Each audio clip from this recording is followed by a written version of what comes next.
Welcome to the Business of Healthcare, the podcast where we explore the system, strategies, and decisions that power modern healthcare. Today, we are diving into the topic that patients rarely see, but that silently supports every diagnosis, every scan, every discharge, and every life saved: IT infrastructure and cybersecurity in hospitals.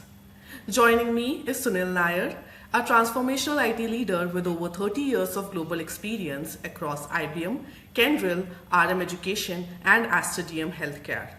He has led large scale of data center and cloud transformation, delivered multi-million dollar efficiencies, and built high-performing technology team across healthcare ecosystem. Sunil, welcome to the show. Thank you, Apoorva. It's a You're pleasure a talking to leading, you. yes, you're a leading IT infrastructure and security for multiple hospitals. For our viewers, what does that responsibility actually include on a day-to-day basis? Okay, so I would say it's a mix of what you say, critical operations, proactive defense, and then strategic leadership, if I want to concise it. But then, if you look at it a broad spectrum, it includes 24/7 review of the infrastructure, ensuring that the cybersecurity is in place, the data is not getting compromised, then helping the clinicians as well as the patients to ensure that their data flow is not getting affected.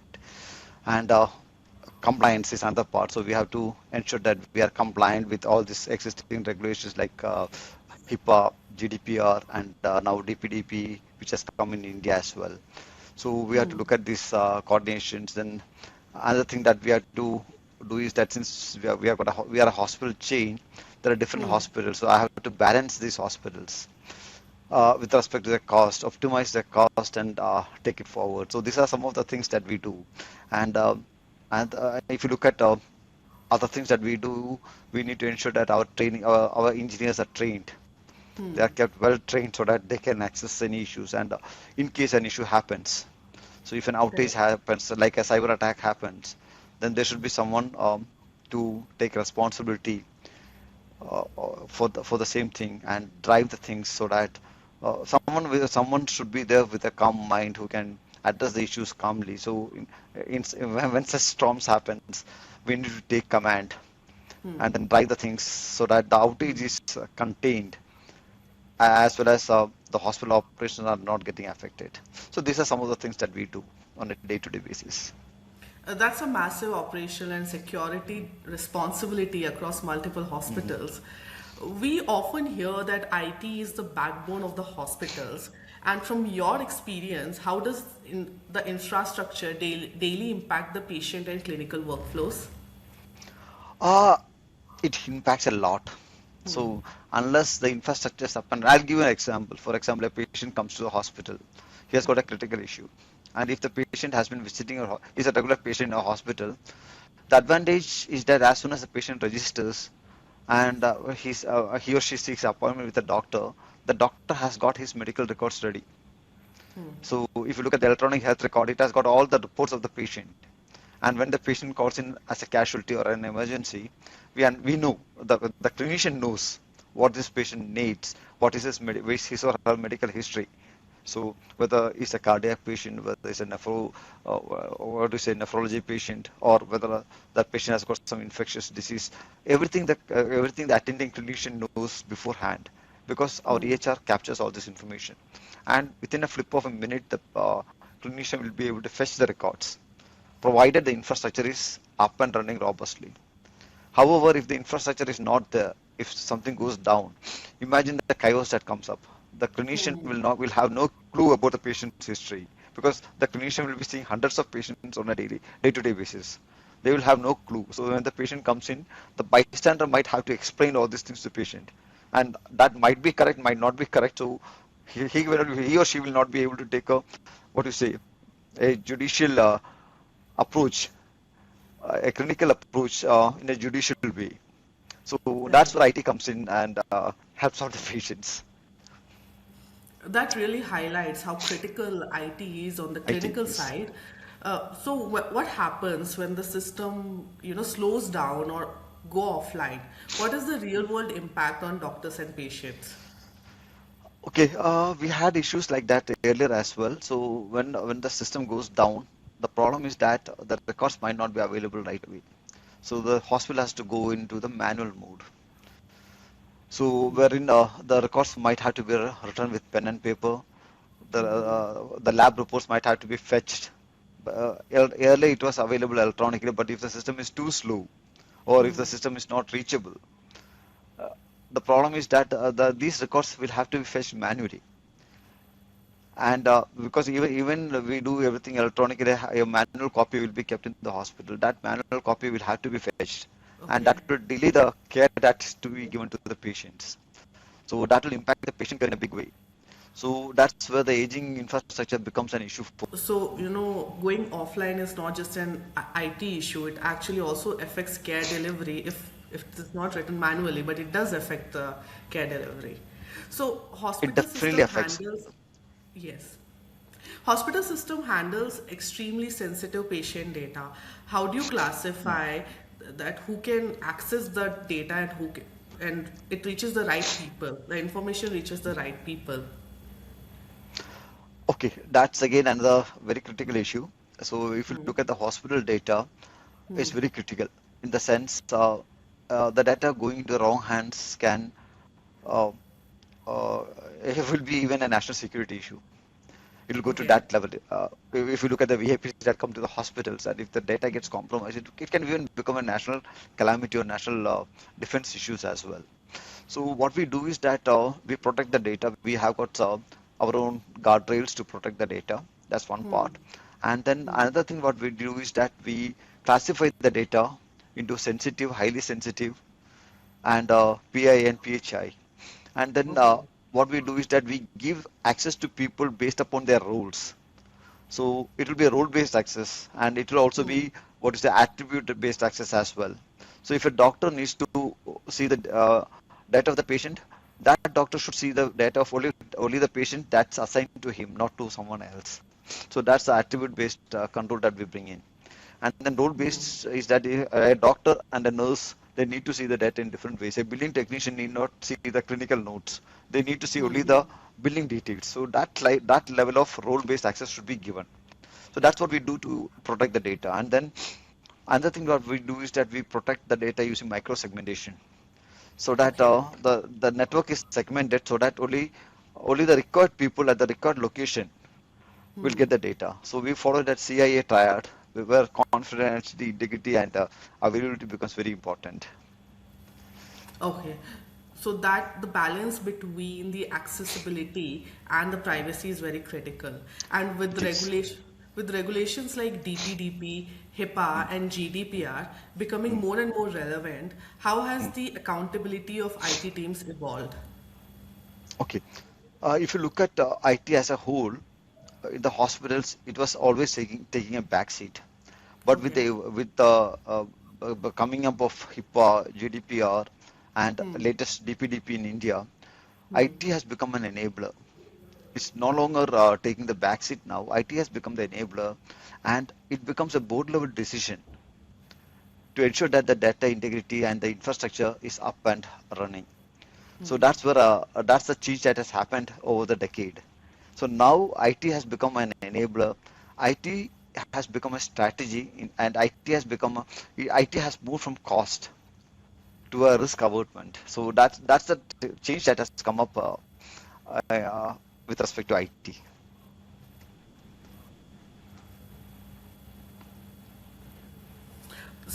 So the as the compliance layer is getting stronger, but then at the same time, threats are also increasing. There is a perception that the hospitals are Right. now the prime target of cyber attacks. And what kinds of threat do you see most frequently? Uh, you are absolutely right. So a lot of attack is happening in hospitals, and I think after financial sector, it's the hospitals that's getting the most affected as of today. And if you look at the data, Okay. the kind of attack that happens is mostly cyber attack with respect to ransomware attack is one thing that happens. A lot of attack happens on our network levels. DDoS attack happens, which brings down the availability of the server. So that happens.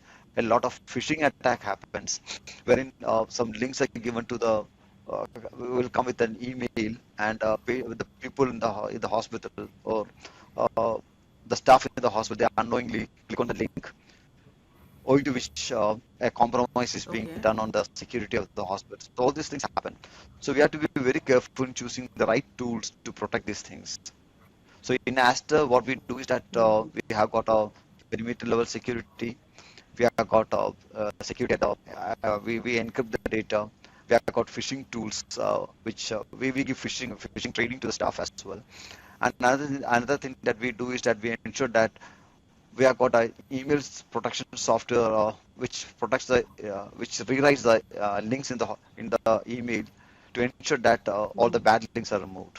So these are some of the steps that we have taken to handle this cybersecurity. And as I said, in case an attack, we also have encryption enabled the storage level as well. So in case an attack happens, I've got a immutable copy of the snapshot available, through which I can retrieve the data within minutes instead of hours or days. So these are some of the measures that we have taken against cyber attacks. That is quite interesting. So, at a large hospital network scale, how frequent are these attack attempts? The attacks happen 24 bar 7. So if you look at that one, it happens. But and when something of the national importance happens, like when we had these operations in Dur and all those things, the attacks manifolded many times. So we had a high level of Okay. attack on the hospital data, and we saw that around 20-25% hike was there, the attacks. So it's not only a Okay. ransomware attack that happens, even the compromise happens with even if you look at the as I said earlier, we have got aging infrastructure, and the aging infrastructure also creates compromises as well, because there might not be a vulnerability patch available. There might be the BIOS might not be updated properly. All these things creates issues, and uh, AI is being utilized in a heavy way, both to defend and to attack. So if you look at the attack, earlier people used to manually attack it. Now what they do is that they use tools like agentic AI to find out the loopholes and attack. At the same time, defense has also become strong as well. So now what defense does is that they see the pattern. Earlier it was based on signature. Now what we do is that we look at the pattern, we look at the behavior, and based upon the behavior, we understand whether this is going to be an attack or this is a genuine data going out or not. So both AI is used both in both ways. It's used by the attackers as well as by the defenders as well, and it has become quite interesting now. Yes, yes, it has become quite interesting. Many leadership teams still view IT security as a cost center. How do you explain the business risk and financial impact on not investing in the security? As I said, the people in the management are yet to come into terms of the security. So not everyone looks at security as a deep has a deep understanding about security. If you ask many of the leaders, they are still not aware of what is the cost of security. So they see investment, IT as an investment instead of a risk avertment or a security enhancement, or like an insurance. So people pay insurance for cybersecurity, but they don't understand that in cybersecurity also there are clauses which says that due maintenance of the environment and reasonable security should be in place to claim money. So that's where uh, the leadership needs to change their thoughts and invest more in cybersecurity to ensure that uh, the data is not getting compromised. And if you look at the DPDPA Act that the government of India has brought in now, it lies a high importance on securing the data. So Correct. after that act has come in, people are realizing the importance of security, and now investment has gone up a bit considered to a couple of years back. It has gone All up. right. So people now understand what is DLP, what is NAC, what is MDM. All those things people are now trying to understand, and they are taking precautionary steps to ensure that these things are in place. So I see a lot of change happening in the healthcare industry as of now. Okay. So let's shift our conversation from the cost to risk and resilience. You have highlighted in the conversation before regarding aging infrastructure is a major challenge in the hospitals. Why is the outdated Correct. hardware not a performance issue but also a security risk? As I said, see if you look at the aging infrastructure, let's take the case of Windows 10 and Windows 11 at the endpoint. I will make it very simple. If you Okay. look at Windows 7, Windows 10, and All right. Windows 11, in Windows 11 we have got all the security patches given by Microsoft, right? So what happens is that if the researchers find that there is a security issue, they intimate Microsoft. Microsoft takes that into cognizance, and what they do is that they release a patch to fix that one. So we have got a very Okay. active community working on that. But the problem with if you look at Windows 7 or Windows 10, the problem is that Microsoft themselves have said that these are legacy environments and we will not be supporting you anymore. And as you know, uh, there are loopholes everywhere. It's only a matter of discovery of these loopholes. So what these hunters or what you say cyber attackers or hackers they do is that they keep on looking for the loopholes. And with the Okay. advent of AI, now they have got agents to discover these loopholes as and when they occur. And leaving a patch there becomes when it's an aged infrastructure, it might not have a BIOS update, the primary one. It might not have that one. The NIC cards might not have an update. The motherboard will not have an update. The HBA card will not have an update. Even the storage firmware will not have an update. So all these things, they expose the vulnerabilities. And these vulnerabilities are exploited by the hackers and the environment gets compromised. This is one part. Second part is that with respect to the aging infrastructure, the data transfer becomes very slow. And as and when the new technology is introduced, that requires higher bandwidth. This higher bandwidth cannot be pushed over through this aging infrastructure because of the bottlenecks, which slows down the entire thing. And the patient at the other side, they might not get or the clinician at the other side will not get the right data at the right time. So availability becomes again an issue. These are the main issues with this infrastructure getting aged. Correct, correct. But the reality is that hospitals can't always replace expensive medical equipment or the legacy Hmm. systems overnight Right, and that right. quickly. So, what strategies do you use to secure these legacy systems? Okay, you are right on that point. So if you look at the MRI machines or all this runs into crores of rupees. So what we do is that we have got two methods to do this one. One is, as I said, we do a network segmentation. Okay. So we do a micro segmentation. We have got VLANs. We micro segment this network. We introduce VPNs or zero trust architecture to ensure that only the right people get access to that environment. We Okay. have a multi-factor authentications. If you look at the Gmail and everything, you will have to give a biometric access as well as a password. So we do Correct. that one to ensure that only the right people get access to that device. Another thing that we do is that if you look at the MRI machines I have said, which might be running, it might have a operating system running on a desktop or something, which will be on Windows 7. But when this system was purchased, it was purchased afresh, and that was the current running operating system running at that point of time. But after a number of years have passed, that became an obsolete thing. So only thing that we can do is that either we need to replace the machine, which is very costly, or other thing that we can do is that we can segment this to a different network and then apply some virtual patching on top of that, so that and Okay. encrypt the network, so that the network is encrypted, the data that goes out is encrypted. Even though the operating system doesn't support it, the network supports that one. So that's how we take care of Okay. these things. So that's a very practical approach to managing risk without disrupting operations. Exactly. Beyond technology, how important are staff awareness and management in maintaining the secure hospital environment? It's very, very important. So if you ask me which is the most important part, or which is the uh, which is the part that gets compromised very often, it is the human part. Correct. So always what happens is that an uh, an employee knowingly or unknowingly might create an issue. For example, as clicking on a phishing link.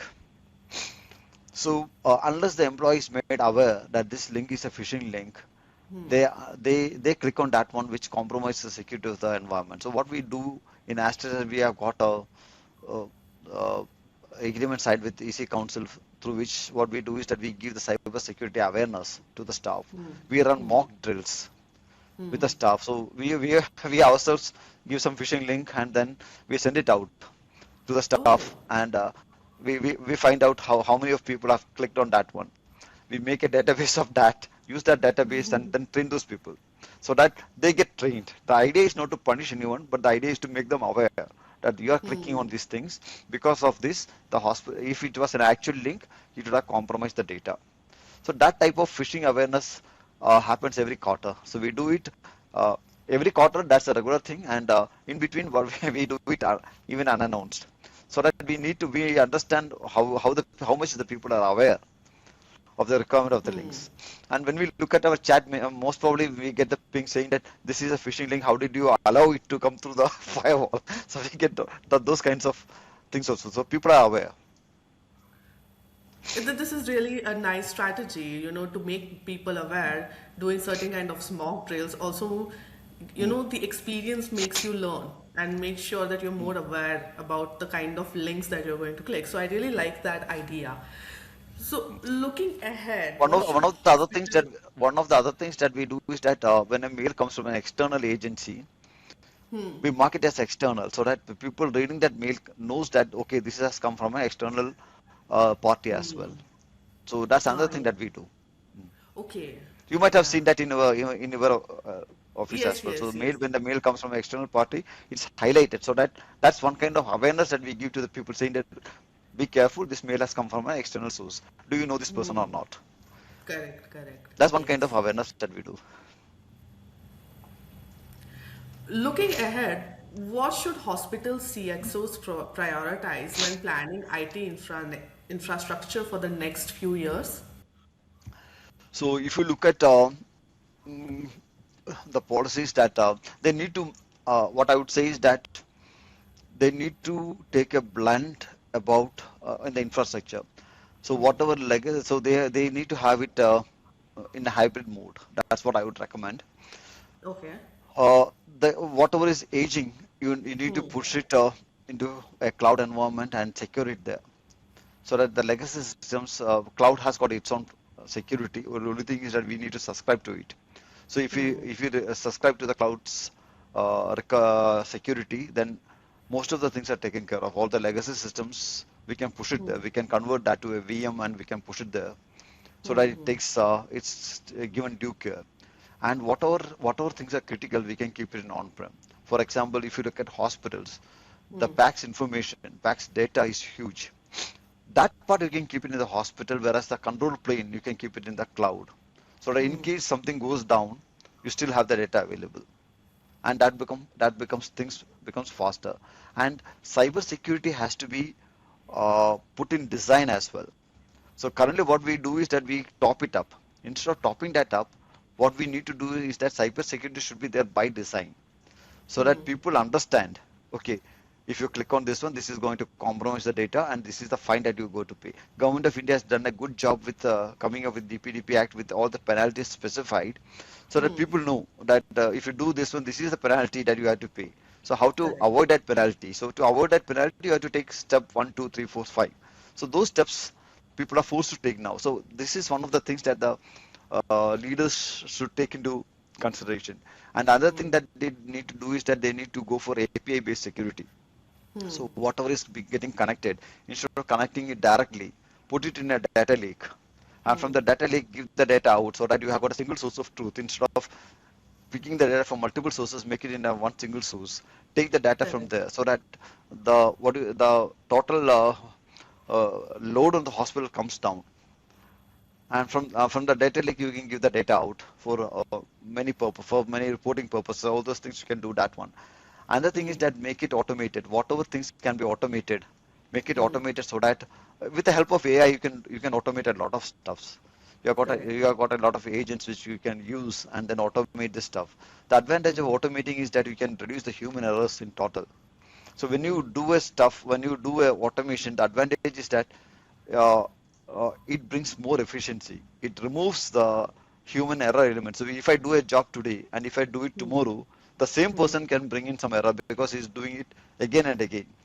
But when you Correct. automate a stuff, thing is that you test it, the script is being tested, it is being validated, it has been tested on the run on the test environment. You patch it, you take it to the cab meeting. In the cab meeting, the cab decides, cab checks on this one. They find that this is good, fine, okay, fine, and it's run on the production. Once it starts running on the production, it becomes a repetitive job. So Okay. you are increasing the efficiency, you are reducing the human element of error. So these are the things that people need to take. And then compliance. Compliance needs to be sustainability. Compliance and sustainability. So compliance, you need to be compliant with all these acts like DPDPA, GDPR, HIPAA, and all those things.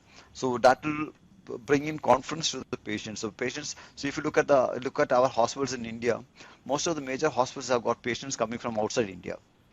So they have got their own insurance companies coming in, and they are asking for a certain kind of compliances, which is GDPR and HIPAA. And Government of India has brought in DPDPA as well. So the compliance becomes one issue, and then sustainability. So how do you give it back to the environment? There also we come across with the aging infrastructure. When you remove the aging infrastructure and when you bring in new uh, uh, desktops, laptops, and other things, you have got new processes which are AI enabled. So this AI enabled processes, what they do is that they have got their own algorithms to control the power. They will bring down the CPU cycles which are not working, which are not required.